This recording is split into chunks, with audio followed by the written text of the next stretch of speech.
Hi there, my name is Matt Cole. And I'm Brian Garrity. And we are the producers of the Sexperts Podcast, and we have a very special returning champion all the way from Chicago, Illinois, Evan Hartley. Welcome. Hi, I'm happy to be here. Thank you guys for having me again and working with all the time differences. I know. Is it like, 3 a.m. there? What is it? It is. It's 7 a.m. No, it's I'm an hour ahead of y'all, I believe. So 7 p.m. for y'all, 8 p.m. for me. God damn it. Brian, did you know this? No, dude. Well, man, I'm done booking people in different time zones. It was really difficult. How's the pandemic going in Chicago? Some days good, some days less than good. Oh. It depends on. For me, it's going great. It's more about general public's doing. Good. Glad to hear that you personally are doing well. Oh, okay. No, I thought you meant the city in general. Nah, I don't give a fuck about Chicago. Fair enough. Okay, I'm doing great. Cool. I haven't heard of Evan Hartley laugh in a while. Misinterpreted that.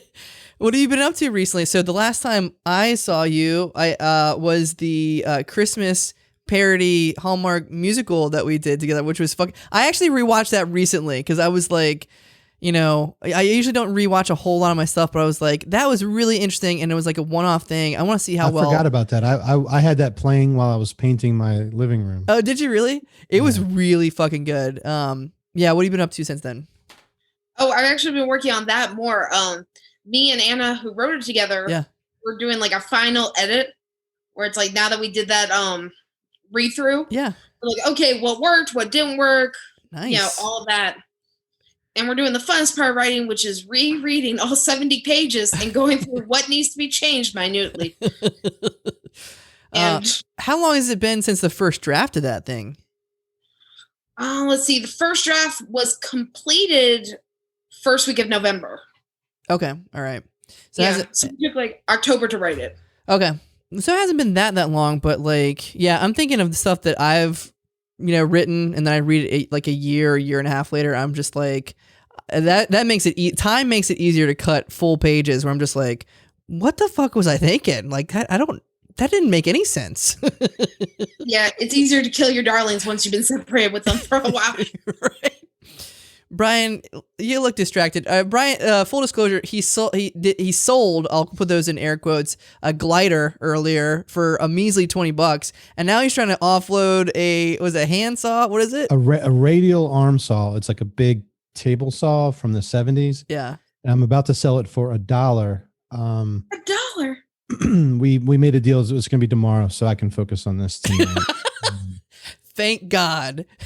Why only $1 though? Honestly, I feel so good that I saved this thing from the landfill because it's huge and I have zero need for it. And now I'm actually going to give it a good home. So that's great.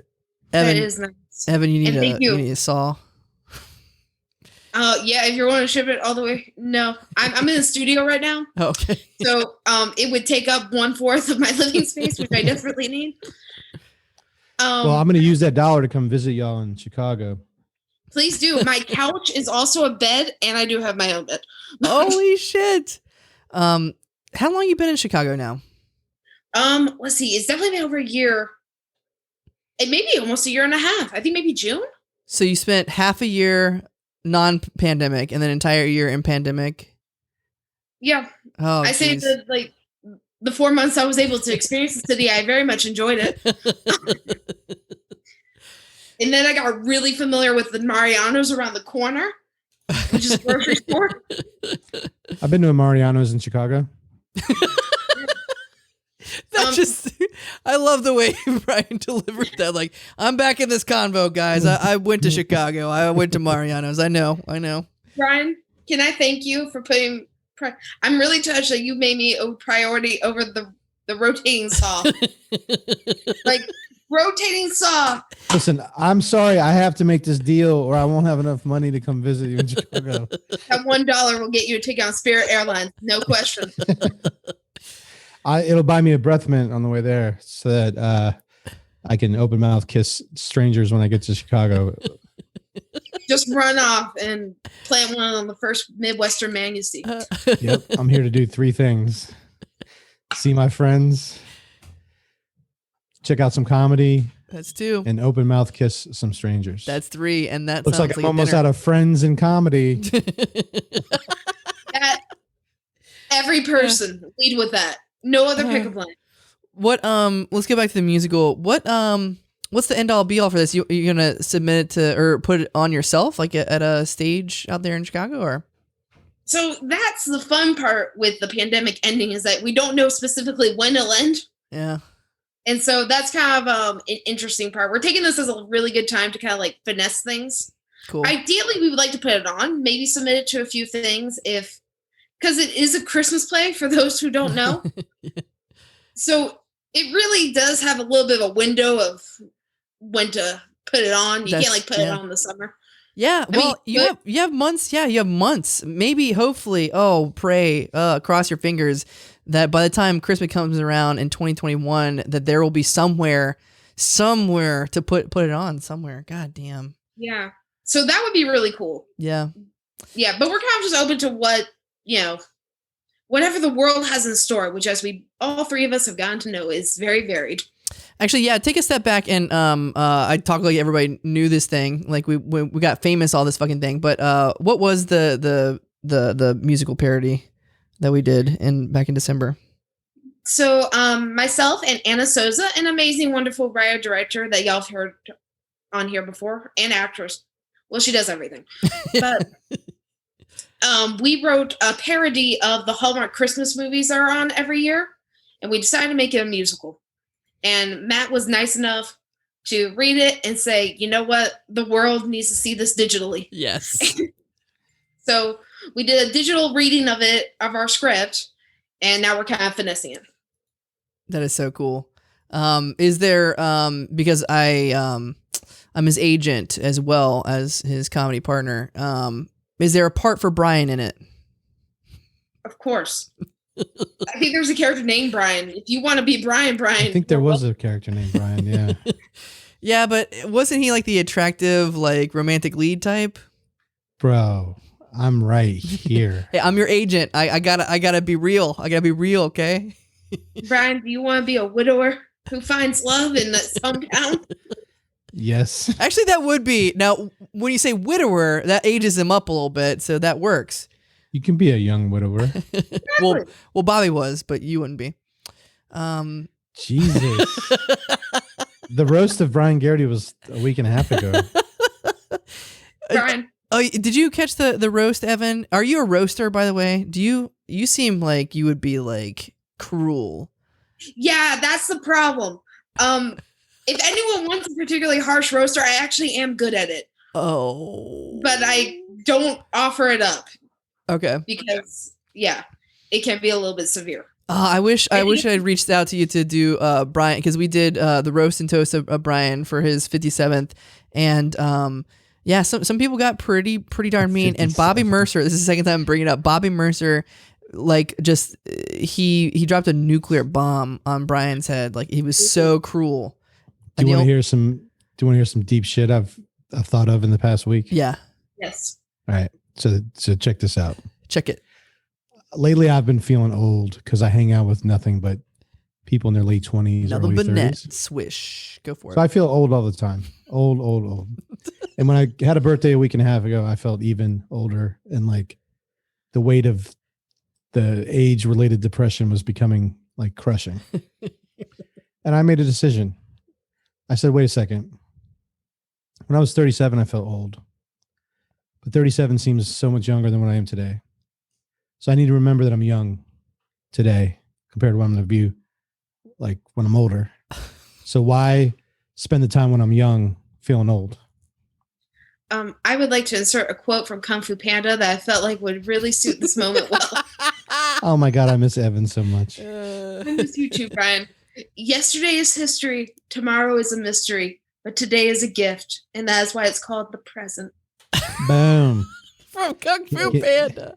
How much would it cost to get that tattooed on my lower back? Please do. First of all, Brian, when you move to Chicago, matching tramp stamps. First thing. After you make out with a stranger. I'll get the Cubs. You get the White Sox. You know what? I'll do that. They'll be like in a laundry machine. It is a delight to talk with you, and I'm glad that we have these internet tin cans to talk with you. That was stupid. No, I liked it. What else did you want to talk? Because we do have like the cord. We do have the cord. Yeah, we got our headphone cords and our cans, because they're called cans in the end. They are called and the end is called the industry. Yeah. All right. Fuck me. Terminology. All right. What else do you have going on? Anything else you want to talk about? Any Did you get a chance to do much improv in Chicago before the world? I did. I was, it was funny because I thought I was going too hard too quick, where I thought that I was going to like burn myself out and I was overbooking myself. But then God said, let there be a pandemic to slow you down. Slow your roll, Hartley. But no. Stop it. I imagine God, like I'm tiny and like God's picking me up like by my hoodie and I'm kicking. And you're still going like that. Yeah, like I'm like the size of my finger. So you were doing like 2 shows a night kind of thing?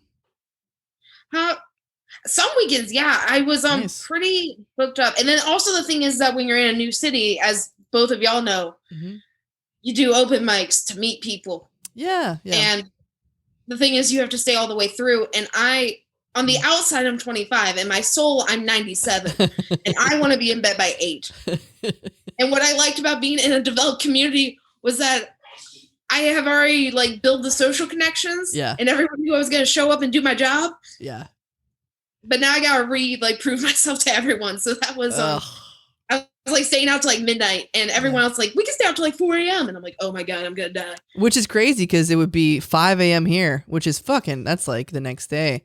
Well, here's hoping that once the pandemic is over, you can build up that street cred and then just crush it and go home and sleep the slumber of an angel.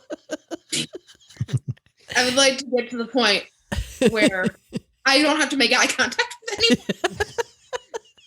Like do a midnight show and then just barrel roll off the stage into a cot. You're going to be like the Masked Singer, but the Masked Comedian, where you just come in with a full mask on, which is probably good in pandemic. You walk up the stage, you crush it, and you just go home. They're like, who was that? Who was that? She was wearing a Kung Fu Panda mask. I don't know. I don't know, but she had a Chicago White Sox and a laundry machine on her lower back. Well, I feel like that's a very defining characteristic. I don't think a lot of women in Chicago got that. Yeah, it's a Hampton Roads thing. Alrighty. Well, thank you so much for being back on the show. How many times have you been on the show? Do you remember? Oh, geez. This is 3rd or 4th. Yeah. Actually, this may be my 4th. Nice. Wow. We're getting some repeat customers here, Brian. You're never gonna we're gonna keep having them on until they get it right. I was about to say you're not gonna touch John Regan Wharton. He's been on like 10 times. It's okay. And that's probably why. Like, Evan, this is your 4th try. You're gonna get it this time. All right. Well, once again, thank you for being back on the show, and best of luck in the transition out of the pandemic in Chicago. And can't wait to see the Hallmark musical. Do you have any web pages, social media, anything people can check out? I do have an Instagram where I try to be probably the most consistent with things. Cool. It's the.petite.treat because I wanted to claim it before other people did. Awesome. Check out Evan Hartley on the.petite.treat on Instagram, and check out Brian Garrity at Gara Treat Marketplace. Oh, Facebook Marketplace for a glider. All right, we're on to the episode. Bye-bye. Bye-bye.